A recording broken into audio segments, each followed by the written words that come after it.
Pellica Reportage. Un regard autour de soi. Une, donc il m'en manque plus qu'une. Là, il me faut un coup à 30. Et il me faut une dernière de 114.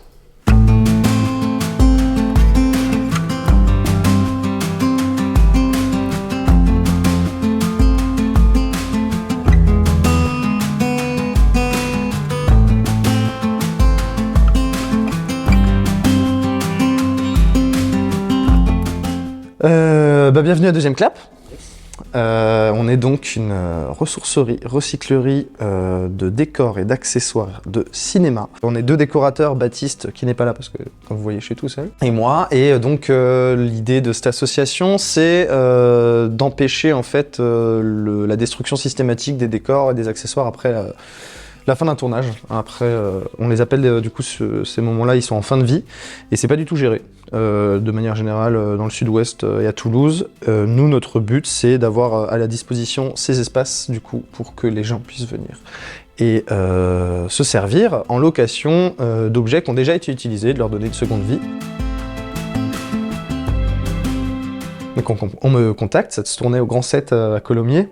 Ouais, Thibaut, du coup, voilà, on est de réal, on veut faire telle pub avec telle séquence, tel machin. On a une séquence de télé, on a notre couple d'acteurs qui est assis sur le canapé, il regarde la télé, et on veut le meuble télé, ce meuble télé, c'est celui-là, regarde, c'est la référence Ikea, donc tu vas l'acheter, tu le ramènes. Ouais, ok, d'accord.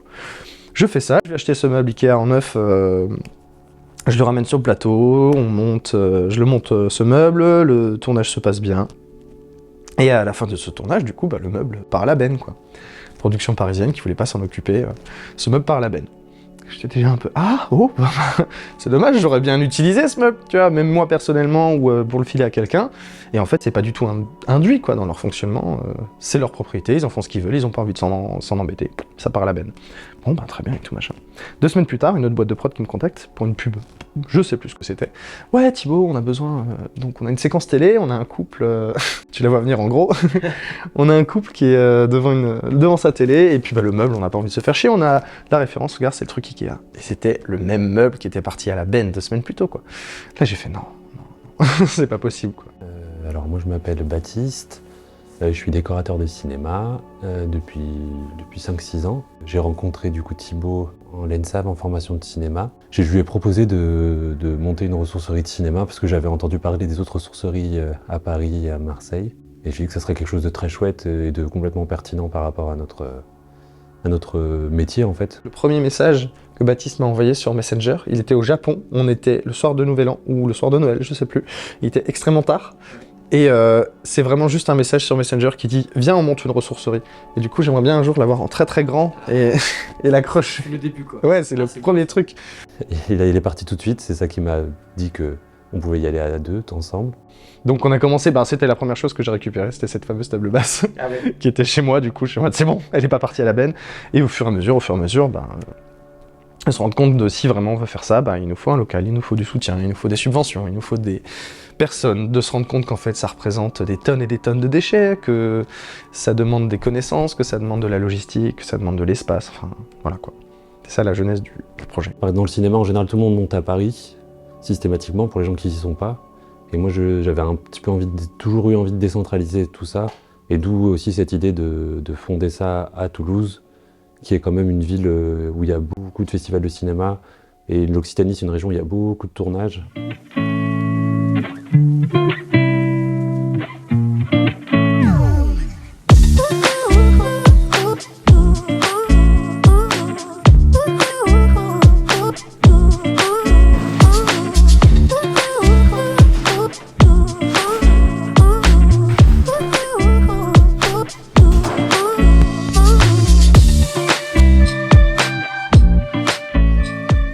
Ça fait 2 ans à peu près qu'on a lancé cette idée et qu'on a ces lieux-là depuis 2-3 mois. Donc la première étape, ça a été de stocker chez moi. La quasi-totalité de tout ce que vous voyez là, à l'époque, c'était chez moi, enfin jusqu'à il y a 3 mois, quoi, c'était chez moi. Je stockais dans mes caves, j'ai fait les meilleurs Tetris que j'ai jamais fait de ma vie pour tout ranger, quoi. On stockait aussi chez Baptiste, il n'y a pas que moi. Mais la deuxième étape, ça a été de se faire connaître. ça a été de dire, sur les plateaux sur lesquels on était embauchés, puisqu'on n'avait pas encore la structure association, de dire, nous, en tant que décorateurs, on s'engage à respecter la fin de vie de ces décors-là. En fait, on faisait du don de notre temps sur la fin d'un projet, où on demandait à la production de ne pas nous payer, de leur dire juste, au lieu de vous demander de nous payer, ce qu'on vous demande, c'est de nous léguer ces objets-là. Et c'est ça la valorisation qu'on cherchait à l'époque, c'est juste ne les jetez pas, on s'en occupe. Donc ça a été ça, donc de se constituer pour commencer un petit stock, ce qui nous permettait d'aller voir les prochains tournages sur lesquels on était embauchés en disant ah ben ça on l'a déjà. Donc de fil en aiguille, en fait, tu te fais un petit peu ta notoriété.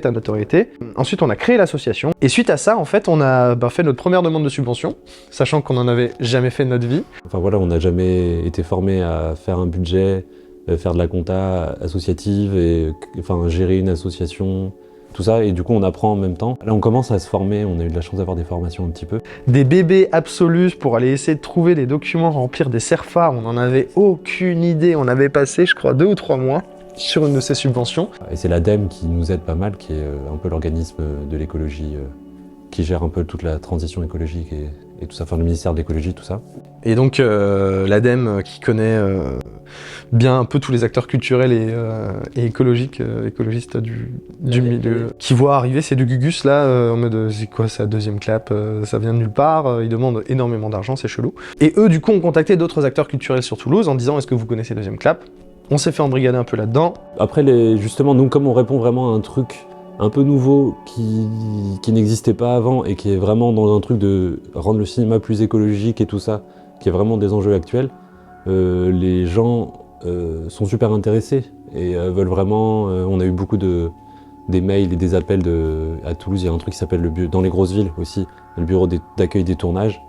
Et celui de Toulouse, elles nous ont contacté plein de fois pour dire vous nous dites quand vous êtes opérationnel, pour qu'on vous envoie des productions et tout ça. Et donc très vite, tous ces gens ont commencé à savoir qui on était, à nous intégrer dans leur fonctionnement à eux et à nous soutenir. Okay. Et c'est à partir de là où ça a vraiment commencé à décoller, où en fait on nous appelait en tant qu'association. Les projets de tournage qui se passaient sur Toulouse nous appelaient en tant qu'association et plus en tant que Thibaut décorateur, Baptiste décorateur, quoi.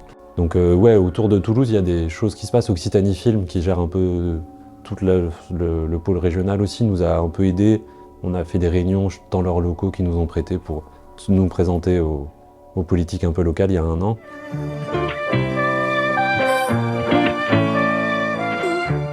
En octobre 2024, on se fait contacter par l'agence Intercalaire, via une autre association qui avait entendu parler de nous.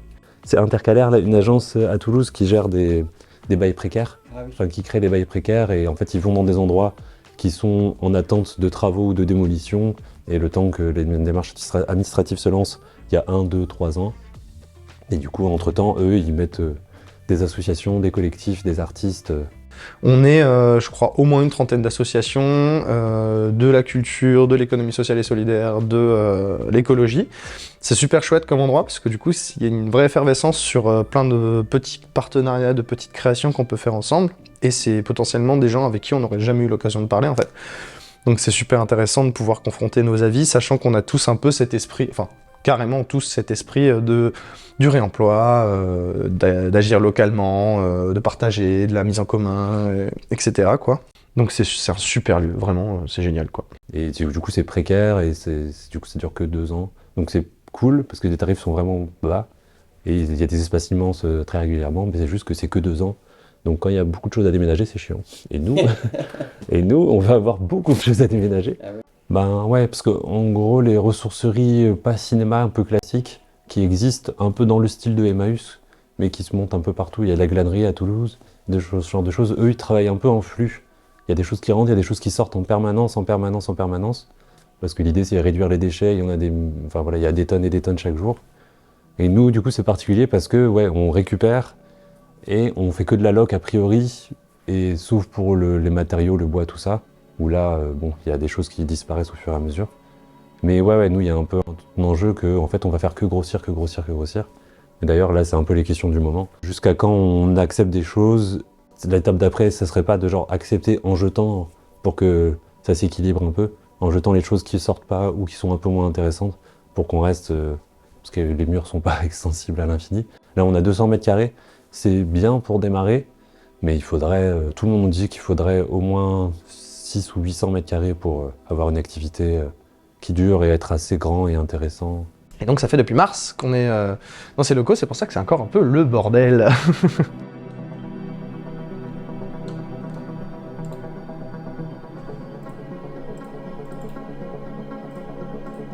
Là, je sais que j'ai absolument... Le plus gros truc, tu vois, genre, c'est ce bois-là, là, qui vient de Harry Potter. C'est vrai? Ouais. Ah ouais? Ouais, ouais. Et c'était un... C'était un container où ils avaient mis un dragon dedans. Ah ouais? Donc c'était une boîte à dragon. Et du coup, on l'a récupéré, quoi, parce que ça allait partir à la bête, pareil. Genre, c'est bon, ça prend fond. Donc j'ai négocié, j'ai loué un 22 mètres cubes, j'ai ramené ça, quoi. En valeur marchande, là, t'es sur 1200, 1500 euros de bois, quoi. Et ça part à la bête. C'est ouf ça. C'est incroyable. Et du coup, en fait, ce qui est rigolo avec ce truc-là, c'est que c'est quelque chose qu'on n'utilise pas du tout en ciné. Pas du tout, c'est le genre de coupe de bois qu'on utilise. Ah ouais? Parce que c'est du bois d'extérieur, parce que c'est des coupes qui vont pas nous servir à faire du châssis, parce que plein de choses. Et parce qu'en plus, il a été traité d'une certaine manière, donc en intérieur, ça vieillit très mal. Ok. Enfin, entre autres, ça pue. Et du coup, ben, là, je vais devoir utiliser ça parce que je sais que c'est le truc qui nous est le moins utile. Et par contre, j'ai jamais bossé avec ce genre de choses. Comment est-ce que j'utilise pour faire ce foutu racabre, quoi. Donc là, j'avais du 4 mètres, c'est pas du 4 mètres. Est-ce que je fais plusieurs trucs?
Et le cinéma, c'est extrêmement polluant pour ce que c'est, encore une fois.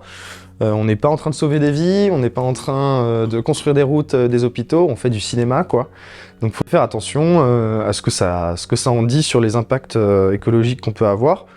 Et justement, il y a très peu de limites qui ont été posées quand tu regardes les grands films grandiloquents qui existaient à l'époque où ils faisaient péter des choses, ils allaient détruire des environnements entiers parce que c'était le champ de bataille de Alésia, j'en sais rien, qu'ils allaient recréer et qui, d'un coup, t'as 3 km² qui partent en fumée, quoi. Un des trucs les plus polluants, finalement, dans le ciné, parce que c'est physique, et on le rappelle souvent, nous, dans notre métier, c'est la déco. C'est qu'on a des objets, on a des matériaux, on a des substances, des fois toxiques, on a de la peinture, on a des choses qui ont un impact écologique assez fort. Moi, j'ai bossé sur une série Netflix. J'étais juste assistant sculpteur en déco, c'est-à-dire que je faisais des fausses pierres et des faux trucs pour que qu'elles soient transportables facilement, en gros tas, avec du polystyrène et trucs.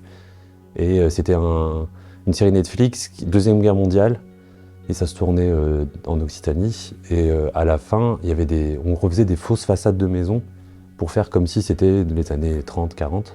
Du coup, c'est des fausses façades en bois qui montent à 3-4 mètres, quoi. Et à la fin, en fait, tout ça, il y en a un peu qui est récupéré par l'équipe construction pour chez eux, personnellement. Mais en fait, il y a des bennes et des bennes et des bennes de bois, de façades démontées en bois, qui sont jetées parce qu'en fait, on n'a pas il y a personne, il n'y a pas les structures et il n'y a personne pour les récupérer, les stocker et pouvoir les remettre en état et les réutiliser. Et du coup, c'est notamment dans ce genre de tournages-là qui sont énormes, où en fait, enfin voilà, tu te dis, bon, c'est la crise des matériaux, le bois coûte de plus en plus cher et on est en train de jeter des bennes et des bennes de bois parce qu'on ne peut pas prendre le temps de s'en occuper ou d'appeler des gens pour qu'ils s'en occupent. Parce que ça coûte trop cher d'enlever chaque vis et tout ça. Et voilà, ça c'est un exemple gros, où il y a des tonnes de choses qui sont jetées. C'est-à-dire qu'il y a des gens qui vont pas s'embêter à faire venir tel élément parce que c'est exactement ça qu'ils veulent en avion via Amazon ou acheter, j'en sais rien, un truc qui vient de super loin juste pour avoir cet élément-là, au lieu de trouver une autre solution localement, écologiquement. Toujours pareil, les tournages, ces histoires de, en fait, à la fin, on a tout ce qu'on a acheté et c'est la propriété de la production, mais la production, sauf remplir des caves à Paris, qui sont déjà pleines en général, ben, ils s'en foutent. Donc, soit ils revendent pour se faire un peu d'argent à l'équipe, ou alors juste ils jettent ou ils vont tout donner à Emmaüs. D'accord. Et nous, l'idée, c'est un peu que ça reste dans le cercle cinéma pour un peu s'auto-alimenter et créer un peu un cercle vertueux. Parce que c'est chouette Emmaüs, mais c'est chouette aussi de garder tout ça un peu, de réemployer dans le cinéma. Enfin, souvent, c'est des matériaux un peu spécifiques. Ouais, trop bien. Et c'est suffisant. Et tu vois, genre juste ça, c'est ce que j'ai récupéré dans le tournage. Et c'est la première chose qu'on a vraiment récupéré dans le tournage en leur disant on est dans ressourcerie de cinéma et on va vous récupérer. Mais j'ai amorcé le truc de comme on gère vos déchets et qu'on va les réemployer et tout ça, c'est du travail, c'est un coût et c'est vous qui créez ça, donc c'est à vous de nous payer pour faire ça, enfin tout petit peu, mais nous payer quand même. Et ils étaient là, non, c'est pas possible, déjà on vous donne des trucs, et pour nous donner des trucs et payer pour ça, c'est compliqué. J'ai dit, oui, mais enfin c'est des déchets, enfin voilà. Et il y a un peu le truc de s'il n'y avait pas Emmaüs, en fait, c'est ça que j'aurais dû lui dire. S'il n'y avait pas Emmaüs, vous auriez fait quoi en fait? Vous auriez tout balancé, et c'est parce qu'il y a un peu le truc de genre, non mais Emmaüs prend tout, donc c'est bon, c'est la poubelle Emmaüs. Il y a des grosses associations qui peuvent avoir des pouvoirs de faire changer les choses au niveau du CNC, enfin tu vois. Ah oui. Et il y a un peu genre si le CNC dit on vous donne pas la thune tant que vous ne versez pas, vous avez pas genre une ressourcerie partenaire pour votre film pour récupérer une partie des trucs ou même qu'ils viennent chercher plutôt qu'ils achètent. Enfin tu vois, il y a tout un système à mettre en place et c'est ce qui est déjà un peu en place depuis le 1er janvier de cette année. Pour tous les tournages, tu es obligé de faire une formation pour les violences et harcèlements sexuels et sexistes, VHSS. Maintenant, tous les techniciens sont obligés d'en faire une en ligne et après sur le plateau. Et c'est super, c'est trop bien. Mais ça arrive super tard. Et je me dis, ben, peut-être que l'étape d'après, dans quelques années, ça sera de... Tout le monde doit faire une formation en ligne aussi, au début de sa carrière sur comment on réfléchit à un tournage qui pollue pas trop. Le rack à bois, est-ce que je me lance là-dessus, ça vaut pas la peine. Qu'est-ce que je peux faire le site.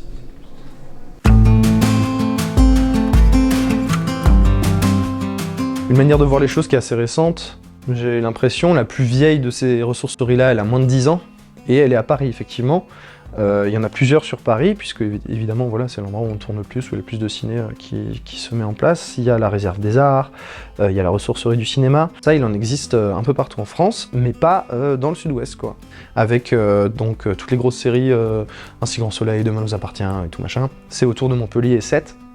Donc la ressourcerie de cinéma qui existe dans le sud-ouest est à Montpellier, qui s'appelle Ciné Ressources, et ils se concentrent surtout sur Montpellier, parce qu'ils ont déjà beaucoup de choses qui sortent des studios de Montpellier. Nous, à Toulouse, on trouvait ça important de créer ça ici, parce qu'en fait, l'Occitanie, de manière générale, est la deuxième région où on tourne le plus en France, après Paris. Grosse région, hein, quand même, Occitanie, je veux dire, justement, ça va quasiment de Bordeaux à Montpellier, et t'as un ensoleillement qui est super, on a une diversité de paysages entre les Pyrénées, la Méditerranée, tu peux aller dans le Lot, c'est de nouveau pas la même chose, l'Ariège, etc.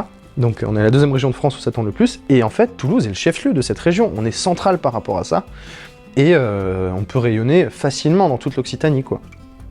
Sans vouloir bien sûr piétiner sur les plates-bandes du côté de Ciné Ressources, parce que on est plus partenaire que concurrent, enfin, c'est logique, quoi.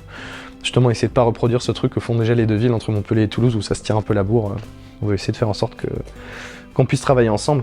Et sinon, en région, il existe la plus vieille ressourcerie de France, la plus vieille ressourcerie culturelle de France, qui est Artstock, dont je te parlais plus tôt, qui est donc une énorme, ils ont des stocks, ils sont magnifiques, c'est immense, et eux, ils récupèrent plutôt tout ce qui dit défilé de mode, salon et grand théâtre. Mais ils n'ont pas du tout la visibilité sur le cinéma. En fait, c'est trop minutieux, des petits accessoires comme on peut en avoir nous, ça les intéresse pas, parce que ils sont plus sur du stockage avec une très grande hauteur sous plafond, ils ont des semi-remorques qui arrivent par vingtaine, on est sur pas tout à fait le même fonctionnement, quoi.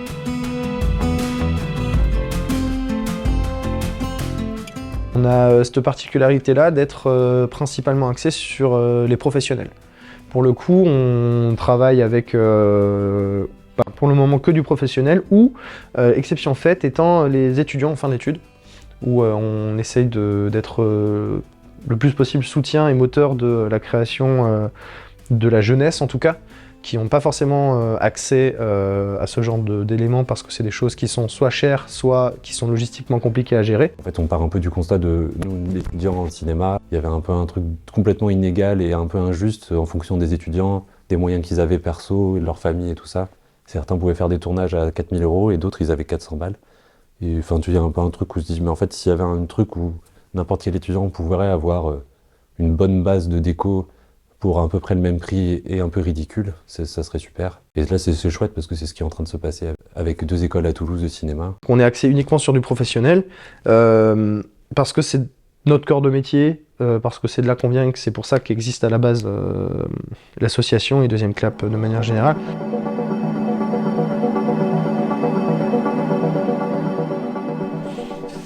Je suis sur une mission pour une publicité d'une certaine marque d'eau en bouteille dont je tairai le nom. On m'a contacté, mes premières réunions étaient hier. On tourne lundi et mardi prochain, à savoir dans moins d'une semaine. Aujourd'hui, nous sommes mercredi. Nous tournons lundi, donc j'ai 5 jours.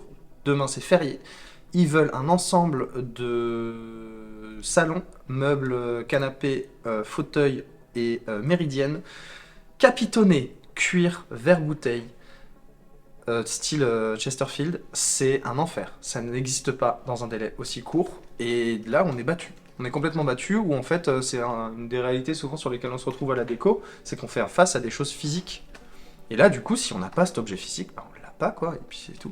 Et eux, ils s'imaginaient qu'en 4 jours, tu sais, ça allait popper de nulle part et tout. Et là, on n'a pas, et j'ai fait le tour de tous les loueurs de Toulouse, j'ai fait le tour des brocanteurs, j'ai fait le tour des Castorama, Leroy Merlin, Amazon, tout ce que tu veux. C'est pas trouvable, ça n'existe pas. Ok.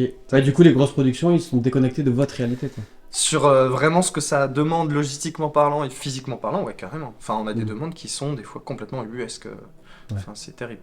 Là, c'est un très bon exemple puisque c'est une demande extrêmement précise dans un délai extrêmement court, et je vais pas parler budget, mais je n'ai pas assez d'argent pour faire répondre à cette demande sur le job sur lequel on m'emploie.